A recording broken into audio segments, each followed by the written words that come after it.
मेरे दोस्तों एक बार फिर से आप सभी का स्वागत है भाई। एंड आज के दिन अपन बात करेंगे एक ऐसे टॉपिक के बारे में जो मार्केट में चारों तरफ आपको देखने को मिल रहा है कि किस प्रकार से 3 रुपए का शेयर सीधा 2,36,250 कैसे हो गया।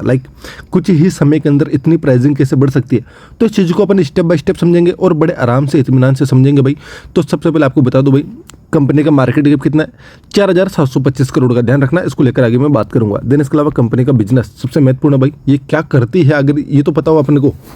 तो नॉर्मल सा कंपनी का इंट्रोडक्शन है भाई। एनबीएफसी कंपनी जो कि आरबीआई की तरफ से रजिस्टर्ड है, मतलब ठीक है, नॉर्मल, कोई विशेष बड़ी बात नहीं है। तो दोस्तों इस कंपनी के अंदर दो सबसे बड़े सवाल आपको देखने को मिलते हैं जो कि हर एक इन्वेस्टर के मन में आता है कि यार पहला तो इसका चार्ट पैटर्न क्यों नहीं है, मतलब मैं इसको बाइंग करने की कोशिश करता हूं या फिर कुछ भी चार्ट पैटर्न क्यों नहीं दिखता इसका। सबसे पहला सवाल ये है। और दूसरा, 2 लाख गया कैसे भाई? ये 2 लाख कैसे क्रॉस कर दिया? अमारफ जैसी इतनी बड़ी कंपनी को इसने कैसे बीट कर दिया एज ए प्राइसिंग के हिसाब से, एज ए वैल्यूएशन के हिसाब से, not market capitalization, only for pricing की बात हो रही है यहाँ पर। तो आखिरकार इसने ऐसा करा कैसे? तो देखो भाई, इस कंपनी के अंदर चार्ट ना होने का सबसे बड़ा रीजन है कि कंपनी के अंदर कोई सेलर नहीं है। जब भी कोई कंपनी में सेलर नहीं होगा तो लोग खरीदेंगे कैसे? जैसे मान लो मुझे कोई चीज़ खरीदनी है लेकिन कोई बेचने वाला ही नहीं है, तो मैं क्या अगले का गला थोड़ी पकड़ूंगा। तो ये चीज़ों को समझो। अगर वॉल्यूम ही नहीं है, अगर सेलर नहीं है, तो कंपनी के अंदर चार्ट कैसे बनेगा? और यही चीज़ उल्टी भी होती है भाई। अगर कोई बायर ही नहीं है और सेलर ही सेलर बैठे तो भी कंपनी में चार्ट नहीं बनता। लेकिन अपन इसकी बात करते हैं तो इस कंपनी के अंदर लोग बेताब है इसको खरीदने के लिए। और आज से नहीं, बहुत पुरानी, सन 2012-13 तब की बात बता रहा हूँ भाई। तब से लेकर लोग बेचैन थे इसको खरीदने के लिए। अभी तक इस कंपनी में बहुत ही कम ट्रेड हुई है भाई। बहुत ही कम बार कंपनी के अंदर बोलते ना चार्ट पैटर्न बना है। कारण क्योंकि कभी भी कोई इसको बेचने को तैयार नहीं था जो भी इसके शेयर होल्डर है। लेकिन सन 2013 के अंदर एक इशू आ गया कंपनी के प्रमोटर के सामने। 75-25 का इनको रेशो कंप्लीट करना था, तो इसके लिए उनको कुछ एक ओएफएस निकालना पड़ा। और उस ओएफएस के अंदर जो उसकी प्राइसिंग रखी गई थी वो थी 5,000 रुपये। और आप ये अनुमान लगाओ भाई, उस टाइम इस कंपनी का भाव था लगभग 2 या 3 रुपये। और उस टाइम पर भी लोग उसको 5,000 रुपये के ओएफएस में खरीदने के लिए तैयार थे।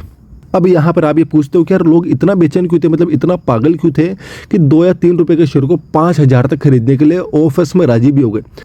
तो इसका सबसे बड़ा रीजन है कंपनी का इन्वेस्टमेंट, कंपनी की वैल्यू। भाई कंपनी इतनी बड़ी होनी चाहिए थी, मतलब सबको पता था कि यार ये जो कंपनी है ना एक गलत प्राइस पर चल रही है, ठीक है, मतलब इसका भाव नहीं बढ़ रहा है क्योंकि बाइंग सेलिंग नहीं है, कोई भी वॉल्यूम नहीं है। लेकिन प्राइसिंग भाई इसकी फेयर वैल्यू वो नहीं है क्योंकि कंपनी की इन्वेस्टमेंट एक ऐसी जगह थी जो कि आज बहुत ही बड़ी दिग्गज कंपनी हो चुकी है भाई, जिसका नाम है एशियन पेंट। एंड भाई अपन चलो एक काम करते हैं, अपन कंपनी का शेयर होल्डिंग पैटर्न पे चलते हैं एशियन पेंट के अंदर, ठीक है। तो भाई अपन आ चुके हैं कंपनी के शेयर होल्डिंग पैटर्न के ऊपर एशियन पेंट के। और यहाँ पर आप चेक कर लो भाई, प्रमोटर के अंदर इसका नाम आपको देखने को मिलेगा एलसीड इन्वेस्टमेंट, ये रहा भाई। और 2.95% की इनकी हिस्सेदारी आपको देखने को मिल रही है और लंबे टाइम से।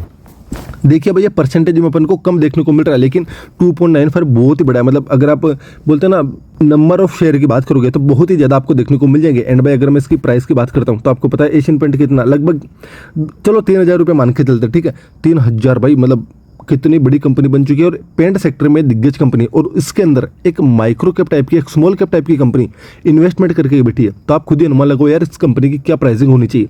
क्योंकि एलसीड इन्वेस्टमेंट की इसके अंदर जो इन्वेस्टमेंट है, मतलब जो होल्डिंग है ना, उसकी वैल्यू बनती है भाई 4,500 करोड़। और इतना ही उसका अपन ने मार्केट कैपिटलाइजेशन भी देखा था। देन इसके अलावा भाई कंपनी की जो प्राइस है, अब यहाँ पर उसकी अपन बात करेंगे, लाइक कंपनी को इतनी बड़ी वैल्यू मिल कैसे गई। लेकिन उससे पहले बताऊंगा भाई इसकी वैल्यू आखिर है क्या, ठीक है। मतलब अगर अपन जो अपना कैलकुलेशन है वो बिठाते हैं सबसे पहले, ठीक है। अपने कितना देगा 2.95% एंड अपन मान के चलते हैं 3,000 रुपये इसकी प्राइस, ठीक है।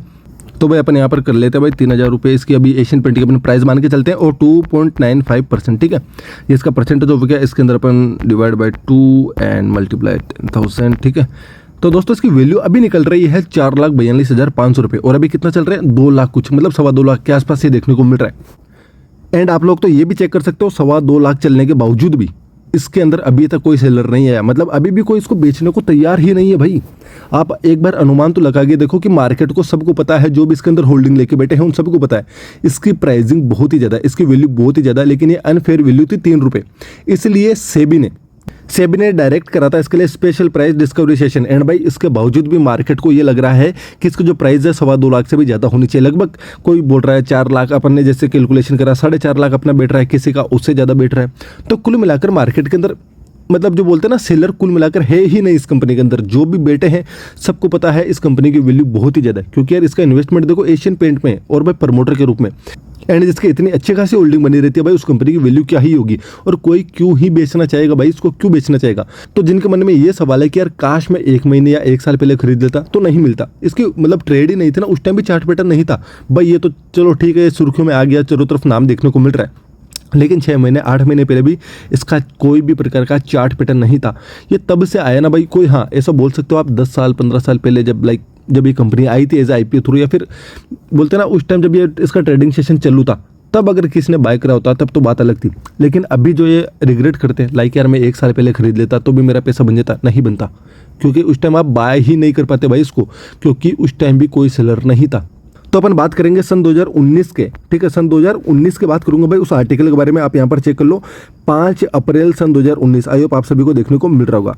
तो आप इसका पहले हेडलाइन पढ़ लो भाई कि 1 लाख रुपए की इस कंपनी की प्राइस होनी चाहिए, लेकिन ट्रेड कर रहा है 6 रुपये के ऊपर, ठीक है। एंड इसके अलावा आप थोड़ा नीचे हो तो आप यहाँ पर चेक कर सकते हो कि 15 रुपये पर शेयर का इक्विटी का, मतलब पर शेयर का ये आपको डिविडेंड देता है ये हर साल भाई उस टाइम। और अभी मैं भी शायद 25 रुपये कर दिया इस कंपनी ने, मतलब 25 रुपये का डिविडेंड देती है 3 रुपये वाले शेयर वाली कंपनी। मतलब अनुमान लगवा यार उस कंपनी का मतलब क्या ही होगा। देन इसके अलावा अपन जो ये खबर पढ़ रहे हैं वो है सन 2019 की, और यहाँ पर क्या लिख रखा है, the stock was traded on August 9 2018।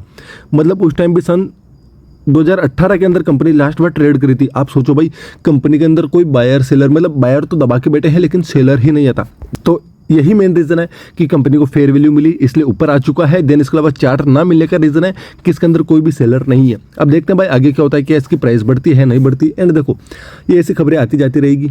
अब आप ये रिग्रेट मत करना कि मैं 6 महीने पहले खरीदता, मैं इसके बारे में आपको ऑलरेडी बता चुका। देन इसके अलावा आगे क्या होगा ये चीज़ तो क्लियर कर लो भाई। 2 लाख के अंदर अभी कोई भी रिटेलर इसको खरीदने को तैयार नहीं होने वाला, ये तो सबको क्लियर है। आएंगे कोई बड़ा सेलर आएगा, कोई बड़ा बायर आएगा, ठीक है, वो जरूर देखना पड़ेगा। लेकिन ठीक है, वक्त की बात है, हाल फिलहाल इसको लेकर कोई भी प्रकार का रिग्रेट आपके मन में नहीं होना चाहिए। तो बस दोस्तों आज के लिए इतना ही, मिलते हैं नेक्स्ट वीडियो के अंदर। जय हिंद गाइस।